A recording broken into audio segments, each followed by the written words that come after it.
আজ আমরা কথা বলবো ঘরে বসে টি শার্ট ব্যবসা শুরু করার ব্যাপারে।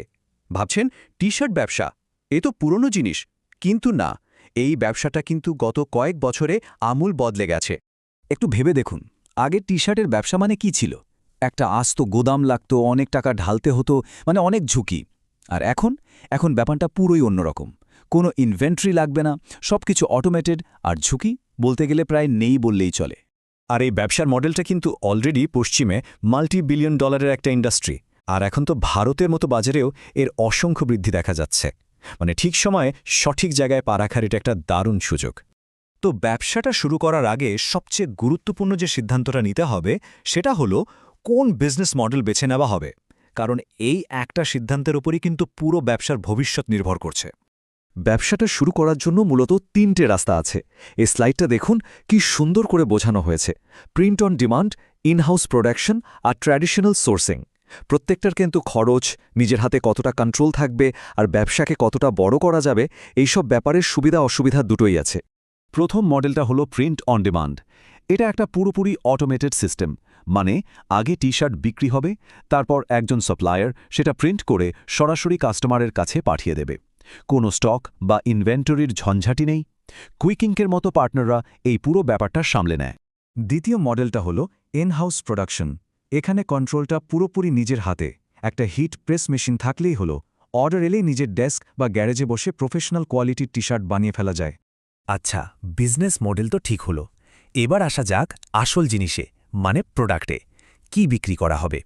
কারণ টি শার্টটা কীভাবে বানানো হচ্ছে তার মতোই গুরুত্বপূর্ণ হলো টি শার্টের ওপর কী থাকছে। এই উক্তিটা কিন্তু আজকের টি শার্ট ব্যবসার একেবারে আসল কথা। ব্যাপারটা আসলে কাপড় বিক্রি করা নয়, বরং একটা অনুভূতি, একটা আবেগ বিক্রি করা। এখানে দুটো রাস্তা আছে। এক, ফাস্ট ফ্যাশন বা সিজনাল ওয়্যারের মতো ক্যাটাগরিতে প্রোডাক্ট বিক্রি করা, আর দুই, ডিজাইন আর আবেগের ওপর ফোকাস করা। মানে টি শার্টটা কী বলছে সেটার ওপর জোর দেওয়া। এটা অনেকটা নিজের ব্যক্তিত্বের একটা বিলবোর্ডের মতো। এই উদাহরণগুলো দেখলেই বোঝা যায় ব্যাপারটা। একটা সাধারণ টি শার্ট কীভাবে একটা মজার কথা বলতে পারে, গর্বের প্রকাশ করতে পারে, বা নিছকই একটু হাসির খোরাক জোগাতে পারে। বেশ, প্রোডাক্ট স্ট্র্যাটেজিও ঠিক হয়ে গেল। এবার পরবর্তী ধাপে যাওয়া যাক। এই আইডিয়াগুলিকে বাস্তবে রূপ দেওয়ার জন্য কি কি সরঞ্জাম লাগবে সেগুলো গুছিয়ে নিতে হবে। এখন সবচেয়ে বড় প্রশ্নটা হলো, আচ্ছা, ডিজাইন তো বানানো হবে, কিন্তু কোন ডিজাইনগুলো যে চলবে সেটা বোঝা যাবে কিভাবে? আন্দাজে তো আর কাজ হবে না, তাই না? এখানেই ডেটা কাজে আসে। মানুষ কি চাইছে সেটা অনুমান না করে বরং মানুষ ইতিমধ্যেই কি কিনছে সেটা দেখতে হবে। আর তার জন্য একটা সহজ 4 ধাপের পদ্ধতি আছে। প্রথমে টিকটকের মতো সোশ্যাল প্ল্যাটফর্মে রিসার্চ করতে হবে। তারপর লাইক বা শেয়ারের ভিত্তিতে কোনগুলো জনপ্রিয় সেটা ফিল্টার করে বের করতে হবে। এরপর ভালো ডিজাইনগুলোর স্ক্রিনশট নিয়ে রাখতে হবে আইডিয়া পাওয়ার জন্য। আর শেষে হুবহু নকল না করে সেগুলোকে আরও উন্নত করে নিজের মতো করে বানাতে হবে। প্রিন্ট অন ডিমান্ড মডেলের জন্য যা যা লাগবে তার সবই কিন্তু ডিজিটাল।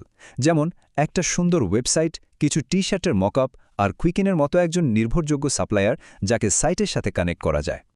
আর যারা ইনহাউস প্রোডাকশন করতে চান তাদের জন্য আসল বিনিয়োগটা হবে হার্ডওয়্যারে। একটা ভালো মানের হিট প্রেস, ডিজাইন কাটার জন্য ভিনাইল কাটার, হিট ট্রান্সফার শিট, এগুলো দিয়ে শুধু শার্টই নয়, ব্যাগ বা অন্য অনেক কিছুতেও প্রিন্ট করা সম্ভব। ঠিক আছে, দোকান রেডি, প্রোডাক্টও রেডি। এখন ফাইনাল পার্ট, মানে প্রথম সেলটা কিভাবে হবে, কাস্টমার পাওয়া যাবে কিভাবে? দেখুন, কাস্টমার পাওয়ার অনেক উপায় আছে। মুখে মুখে প্রচার বা হোয়াটসঅ্যাপ গ্রুপে শেয়ার করা, এগুলো কাজ করে, কিন্তু অনেক সময় আর ধৈর্য লাগে। তবে সবচেয়ে দ্রুত উপায় হলো ফেসবুক বা ইনস্টাগ্রামে বিজ্ঞাপন দেওয়া। এর মাধ্যমে একেবারে প্রথম দিন থেকেই নির্দিষ্ট দর্শকের কাছে পৌঁছানো যায়।